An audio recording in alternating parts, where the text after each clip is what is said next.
Hey everyone, this is the Millionaire Hippies podcast with your host, Shikha, where we chat about spirituality, business, and health. We all want to live self-actualizing, fulfilling lives with joy, prosperity, and gratitude. Let's go on this beautiful journey together. Hey everyone, welcome to another episode. This is the 91st episode. We're in the home run stretch, if that's how you say it. Getting closer and closer to the 100th episode of the Millionaire Heavy podcast. I am so grateful that you guys are listening. And in this episode, we're going to be speaking about the shiny object syndrome. I've heard so many entrepreneurs use this as an excuse for flitting around from course to course, flitting around from entrepreneur business to business, from whatever to whatever. They're always moving from thing to thing because they say, well, I have the shiny object syndrome. I want you guys to stop using the shiny object syndrome as an excuse. It's the same thing as saying, I'm a procrastinator. I can't do anything about it. Come on, just take me as I am. It's not true, guys. It's not true. Everything that we are is something that we've chosen to be, and everything that we can be is something that we can choose to be. For example, a while back, maybe a year ago, I was not an entrepreneur. I was not, maybe inside I was, but on the outside I was not. In my head, I would always say, I think I'd be a great entrepreneur. I think I'd be a great online business owner. I'd be great at it. I'd be so much better than anyone out there. But I'd never actually done the work. So it does not matter. It does not matter if you don't do the work.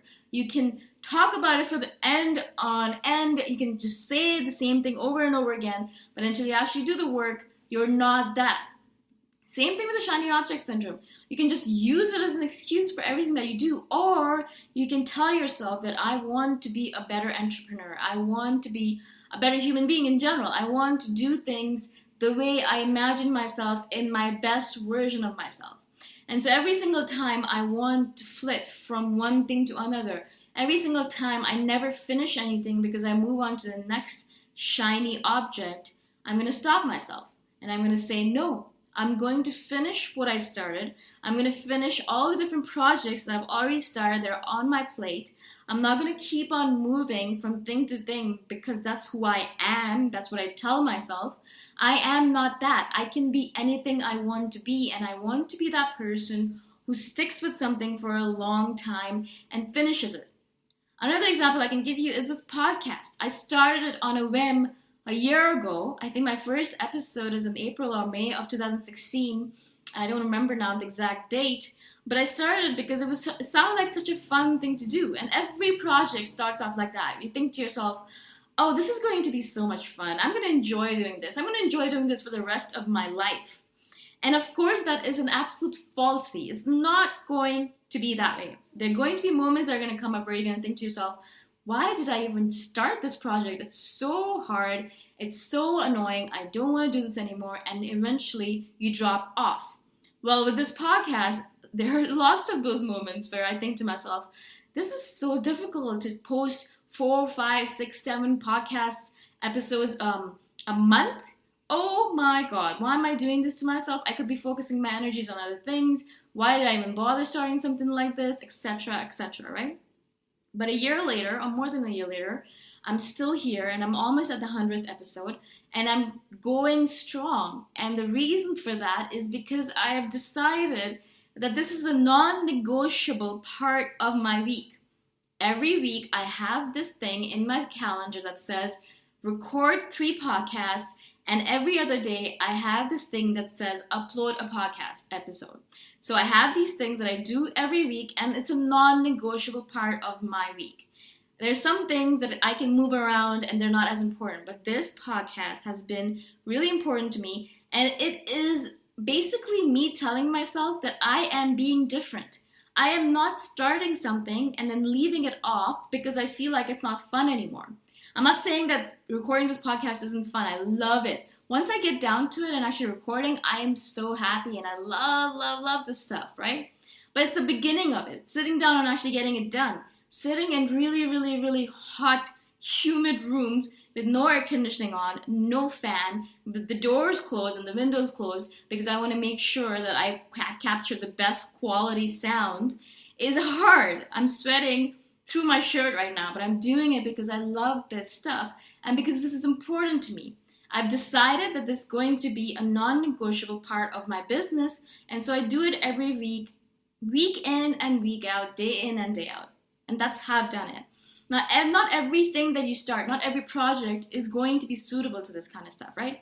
A lot of times we start things and we think, oh, I'm going to do this for the rest of my life, but we don't, and we give it up. But there should be some stuff that you say, no matter what happens, no matter how irritated I get, no matter how I don't want to do this, no matter how much I hate it, I'm going to do this for the rest of my life. I think this podcast is going to be with me until I die. I don't know how many more years I have left. I haven't checked the actuary tables for that, but until I die, I'm going to have this podcast. That is what I've decided on. That's what I'm going to do. The same thing with my meditation. I'm going to do it every single day, and I'm going to do it until I die. Same thing with my blogging and writing. I'm going to do it every single day and every week as much as possible, and I'm going to do it until I die. It's a non-negotiable for me. I do it without even thinking about it because I'm not going to negotiate with myself saying, well, maybe this week you don't have to. Maybe next week you don't have to. No, there is no negotiation going on. There is no shiny object syndrome with that. I'm not going to move from this podcast and then stop it and start a new podcast because I don't want to do this one anymore. You know what I'm saying? It's a shiny object syndrome that you really, really have to cut off at the source. And the way you do that, the way I do it specifically, is one of the main things I do is I unsubscribe to all emails from all gurus. In the beginning of my career as an online business owner, I was subscribed to at least 30 or 40 gurus or coaches out there, right? And I got emails from them every single day, and they were selling me something almost every week. If I had the gumption for it, I would have taken on a new course every single day, every single week. I'd be enrolled in a new course or buying a new thing or buying a new journal or doing something new, right? Because there's always new ideas coming at me, new things that I should be doing. Oh my God, you should do Snapchat. Oh my God, you should be focusing on Instagram. Oh my God, you should be doing Tumblr. Every single week there's something new that I should be doing, right? Instead, I decided, okay, this is not going to work. Either I listen to all these people and move around like a crazy person doing things that are all over the place, or I decide that I'm going to do it my way. I'm going to figure out the things that are important to me, and I'm going to do this every week, and I'm not going to listen to anyone else. So I unsubscribed from all the gurus and all the coaches. I unsubscribed as much as possible.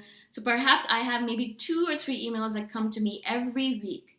Very, very few emails. And that's only emails that are motivational. So I have emails about motivational quotes about writing that come to me every week, and emails from my banks. And that's, I think, pretty much all the emails that come to me. I've taken out all that stuff. Same thing with Facebook. It's really easy because Facebook is always has ads on there for courses I should be taking, for things I should be doing. So I've cut that off as well. I only go on Facebook maybe 15, 20 minutes a day. That's it. And even then, I'm really, really, really, really alert because I know that there's going to be stuff that's going to tell me, oh, you should buy that. Oh, no, you should go follow that person. Oh, you should listen to that podcast. No, I'm cutting all of that out. I want to sit and do my work, the work that's important to me, and that's all. I don't want to go after the new shiny object because there's always going to be shiny objects coming at us all the time. And the final thing that I do is I've decided on my non-negotiables, and you guys can do the same thing with your stuff. To figure out what are the 4 or 5 or whatever number of items that are non-negotiable for you that you're going to do every week no matter what. Maybe you can take on a new shiny object, but mostly because you're going to be so busy doing your non-negotiable items, you're not going to have time for a shiny object. You just really won't have any time for it. There is very little time in the day after all the things that I do, my routine, and then the work that I do on business, the conversations I have with friends, the meetups at cafes, all that stuff takes up time. I don't want to add more stuff to the plate when I already have a very small plate. I don't have the time for it. So I'm going to figure out what's important to me. And it's going to be non-negotiable. I'm going to do it every single day, every single week, whatever the schedule might be. And I'm going to follow it without blinking. I'm going to do it every single time without negotiating. I'm going to do it because I am that person. And I tell myself this every day. I am that person who does that. I am that person who follows something to the end. I am that person who does what I'm going to say I'm going to do, right? I'm not the kind of entrepreneur or person who moves from thing to thing. I'm not someone who follows shiny object syndrome. I'm not the kind of person who is mindless and who goes around doing all this stuff just because some coach or guru is telling them to do so, right? You're going to do your own thing. That's the reason we started our businesses. That's the reason we are living our engineered lives, because we want to do things our way. But if we keep on following all the people in the world that are telling us to do things their way, then what is the point? What is the point of giving up our lives, our 9-to-5s, and our families and all that stuff, and coming to do our online business when we're just going to do what everyone else is doing, when we're just going to follow the crowd and we're going to follow them over and over again, never really finishing anything and never really completing anything, never getting anything done? What is the point of that? I don't believe there's a point to it. So I say to you, try really hard to remove any sources of shiny object in your life. Remove everything, all sources of distractions, and do the non-negotiable stuff that you've set for yourself. I hope this makes sense to you guys. Again, my name is Shikha. Please check out my website, themillionairehippie.com, and subscribe on iTunes. Obviously, give me a 5-star rating or whatever star rating. And I'll talk to you guys the next time around. Bye for now. Thanks for listening. Go check out my website at themillionairehippie.com if you want more free, awesome content. If you really like the podcast, please consider giving me a 5-star review on iTunes. Until next time, namaste.